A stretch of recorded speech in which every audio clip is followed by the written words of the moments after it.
My dear student, welcome to Blooming Rose Academy. Class start now. Class 8 Hindi व्याकरण। हिंदी व्याकरण का जो छठवां चैप्टर हमको पढ़ना है पदबंध। पदबंध से पहले मैंने आपको पद परिचय के बारे में पढ़ाया भी था। अब आइए हम जो अगला चैप्टर 6 पढ़ रहे हैं पदबंध। पदबंध के बारे में हम पढ़ते हैं।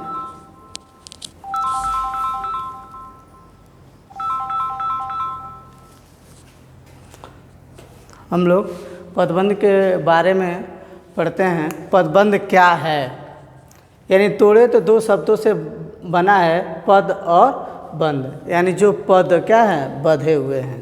ठीक है, तो ये क्या है पदबंध। कह रहा है वाक्य जो होता है विभिन्न पदों से मिलकर बना होता है, तो उस पद में संज्ञा, सर्वनाम, क्रिया विशेषण या क्रिया विशेषण पद होते हैं और उससे मिलकर जो बनता है वो पदबंध होता है। पदबंध देखते हैं वाक्य। मैंने कहा कि जो शब्द वाक्य हैं वो वाक्य विभिन्न पदों से मिलकर बना होता है, और जब वही पद स्वतंत्र हो जाए तो वह क्या हो जाएंगे, शब्द कहलाने लगते हैं। कह रहे वाक्य के उस भाग को एक से अधिक मिलकर, यानी वाक्य का वह भाग जो एक से अधिक पद मिलकर एक विशिष्ट अर्थ दे, किसी पद विशिष्ट अर्थ में किसी पद का कार्य करते हैं और परंतु पूरा अर्थ नहीं देते हैं, पदबंध कहलाते हैं। समझने की है कि वाक्य का वह भाग या उस भाग को जो एक से अधिक पद मिलते हैं और किसी एक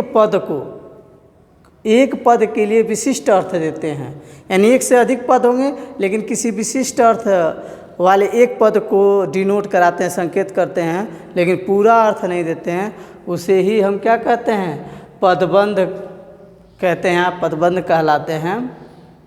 जैसे ध्यान देने वाली चीज़ें हैं, राधिका अच्छी लड़की है, तो इसमें यहाँ जो राधिका क्या है, संज्ञा है, संज्ञा पद है, क्योंकि राधिका के बारे में ही कहा जा रहा है कि राधिका अच्छी लड़की है।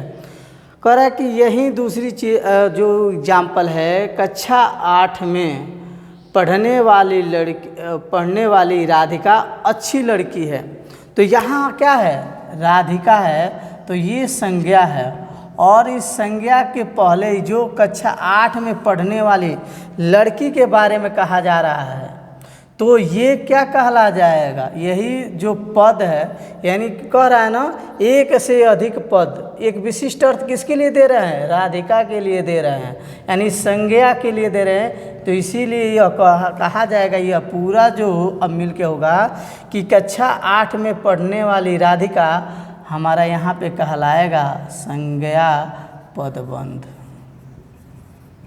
ठीक है,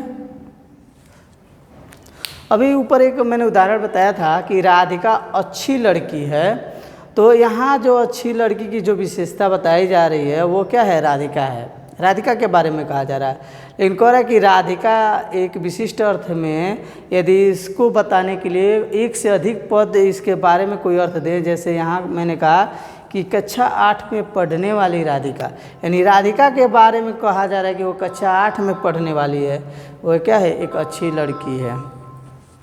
ठीक है,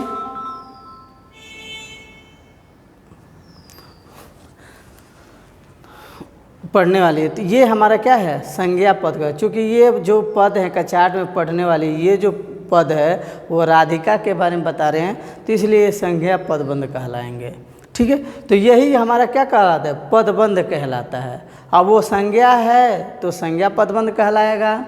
यदि यही सर्वनाम की बात करेगा तो सर्वनाम पदबंध कहलाएगा। क्रिया है तो क्रिया पदबंध कहलाएगा।